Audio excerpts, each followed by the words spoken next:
Aisha Augefuta.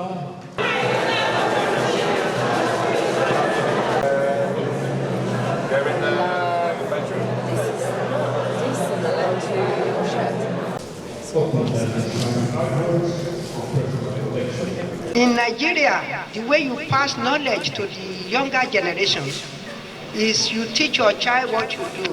I learned the adire through my great-grandmother, and I'm passing the knowledge to my daughter, and she has known it all. I'm going to let her explain with the better English. Thank you.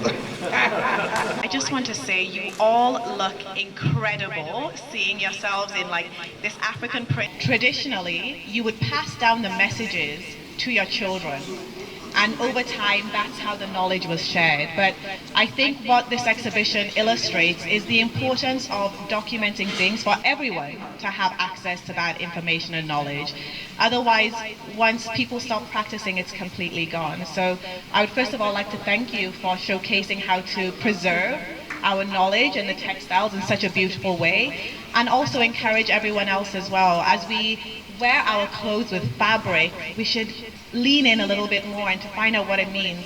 The pattern you're wearing, the lady in indigo, one of your pattern means, it's a guinea corn, it means the finger that feeds never lacks. En primer lugar, estamos muy entusiasmadas porque un proyecto que nace en España retorna a su origen. So first of all, we are really very happy, enthusiastic, because a project that was born in Africa, was born in Spain, comes back to its origins in Africa. We think that it can be of benefit of Nigeria because we are showcasing in this exhibition the neighboring countries such as Mali, Burkina, Senegal, that we think that can showcase the culture of those countries. And we put value and we give value to the African culture. My husband is Congolese, my sister-in-law is Senegalese, she's the lady on the banner, and we put all our heart in Africa. The creative and cultural economy are a huge one. We haven't tapped into the potential of it yet. So we can give an example of Madame Nike, who is running the art gallery here in Abuja and Lagos and across the nation. And all of this came through art and creativity and culture.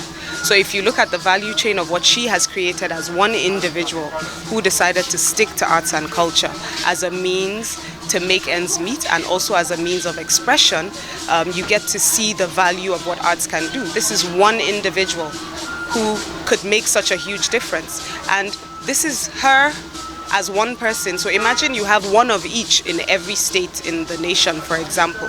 And that just gives you an example of the economy of it. But then also the depth of an exhibition like this, Indigo, which is looking at our cultural and historical ways of telling stories, of beautifying ourselves.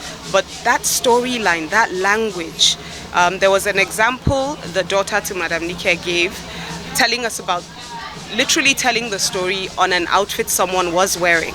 And it tells you that we've lost that language. We're all wearing these outfits and we have no idea what they mean.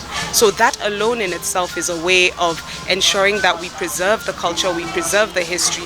We're also able to learn about how our ancestors thought and how they presented themselves, because these designs have been passed down from generation to generation.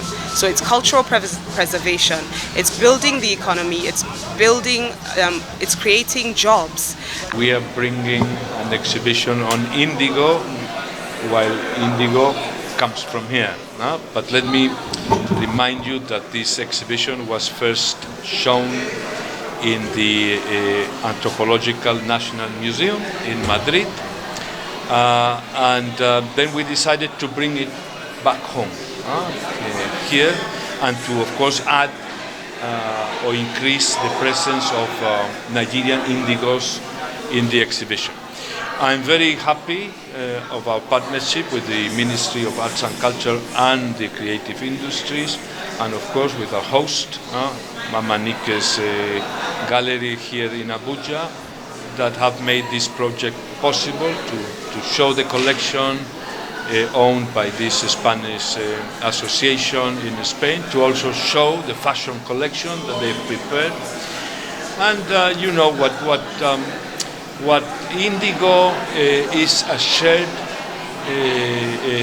culture by many countries in Africa. No? You know, culture is a very relevant element in our relations with Nigeria. We do a lot of things with the Nigerian institutions when it comes to culture. No? For instance, today we closed a seminar on heritage preservation here also in Abuja. I mean, any government in any country, the more that you can do for culture, the more that you can do for heritage, the better, because heritage culture is not only a part of our identity of what we identify with. It is also a very important element in the economy of a country. It is the case of Spain, and as you know, with this addition of saying the Ministry of the Creative Industry, that's a very strong message that there is a lot that Nigeria can benefit for that privilege that you have when it comes to diversity and creativity in this country. There is 6 Africa countries. So we say now 6 Africa countries, where is Nigeria? Then they say, oh, can you put something in for Nigeria? That is how I put in some indigo. And they are now saying, oh, many people who cannot go to Spain would like to see the show. How can we support it? Then I say it's not a problem. If they bring it here, we will support it. And we are very happy today. The Spanish embassy has made it possible for us to have the show, because I know it has cost them a lot of money. But I want all the people, our friends, to know the textile, the heritage, that this indigo is the color of love and it's all over Nigeria. I want them to be able to know their own heritage, their own culture.